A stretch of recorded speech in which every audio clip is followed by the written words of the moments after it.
മട്ടന്നൂർ നഗരസഭയ്ക്ക് ലഭിച്ച promising Swachh ഷഹർ award ഏറ്റുവാങ്ങി തിരിച്ചെത്തിയ ചെയർമാൻ എൻ ഷാജിത്തിന്റെ നേതൃത്വത്തിലുള്ള സംഘത്തിന് മട്ടന്നൂരിൽ സ്വീകരണം നൽകി. നഗരസഭാ കൗൺസിലർമാരുടെയും ജീവനക്കാരുടെയും നേതൃത്വത്തിലാണ് സ്വീകരണം ഒരുക്കിയത്. ശനിയാഴ്ച ഉച്ചയോടെ ഡൽഹിയിൽ നിന്നും അവാർഡ് വാങ്ങി തിരിച്ചെത്തിയ മട്ടന്നൂർ നഗരസഭ ചെയർമാൻ എൻ ഷാജിത്തിന്റെ നേതൃത്വത്തിലുള്ള സംഘത്തെ നഗരസഭാ ഓഫീസ് പരിസരത്ത് വെച്ച് വാദ്യമേളത്തിന്റെ അകമ്പടിയോടെ സ്വീകരിച്ചു.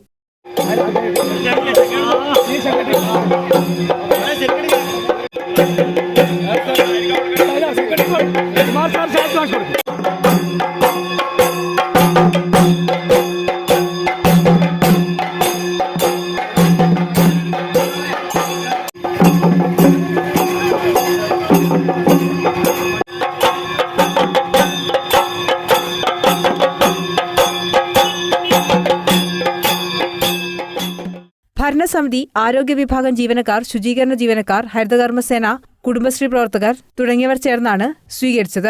തുടർന്ന് നടന്ന യോഗത്തിൽ നഗരസഭാ വൈസ് ചെയർപേഴ്സൺ ഒ പ്രീത അധ്യക്ഷത വഹിച്ചു. എല്ലാവർക്കും അവകാശപ്പെട്ടതാണ് ഈ നേട്ടമെന്ന് ചെയർമാൻ എൻ ഷാജിദ് പറഞ്ഞു. നമ്മൾ ഇന്ത്യയിലെ വാഗ്ദാനം ചെയ്യപ്പെടുന്ന ഒരു നഗരമായി മാറിയിട്ടുള്ളത് എന്നുള്ളത് അഭിമാനകരമായിട്ടുള്ള കാര്യമാണ്. ഇതിന് ഈ നേട്ടം നേടാൻ നമ്മളെ സഹായിച്ചിട്ടുള്ളവരെന്ന് പറയുന്നത് ആരെല്ലാമാണെന്ന് ഇവിടെ പറഞ്ഞാൽ ഒരുപക്ഷെ ആരെങ്കിലും വിട്ടുപോയാൽ അതൊരു പ്രയാസമുള്ള കാര്യമായിരിക്കും. ഈ മട്ടന്നൂരിലെ ജനത ഒന്നാകെ നമ്മുടെ നഗരസഭയുടെ വാരിയേഴ്സായിട്ടുള്ള ശുചീകരണ തൊഴിലാളികൾ, ഹരിതകർമ്മസേന, കുടുംബശ്രീ പ്രവർത്തകർ, അംഗൻവാടി പ്രവർത്തകർ, ആശാപ്രവർത്തകർ, നമ്മുടെ മട്ടന്നൂരിനെ സ്നേഹിക്കുന്ന മുഴുവൻ ഓട്ടോറിക്ഷ തൊഴിലാളികളും ചുമട്ടുതൊഴിലാളികളും എല്ലാവരും നമ്മൾ പറയുന്ന സന്നദ്ധ സംഘടനകളുണ്ട്, രാഷ്ട്രീയ പ്രസ്ഥാനങ്ങളുണ്ട്, ക്ഷേത്ര കമ്മിറ്റി ഭാരവാഹികളുണ്ട്, പള്ളി കമ്മിറ്റി ഭാരവാഹികളുണ്ട്, നമ്മൾ വിളിച്ചു ചേർത്ത എല്ലാ യോഗങ്ങളിലും നമുക്ക് നിർദ്ദേശങ്ങളുമായി നൽകുന്ന വ്യാപാരികളുണ്ട്. ഇവരെല്ലാവർക്കും അവകാശപ്പെട്ടതാണ് ഈ നേട്ടമെന്ന് ഞാൻ പ്രഖ്യാപിക്കാൻ ആഗ്രഹിക്കുകയാണ്. നഗരസഭാ ചെയർമാന് പുറമെ സെക്രട്ടറി, കൗൺസിലർമാർ, ആരോഗ്യ വിഭാഗം ഉദ്യോഗസ്ഥർ എന്നിവരും സംഘത്തിലുണ്ടായിരുന്നു.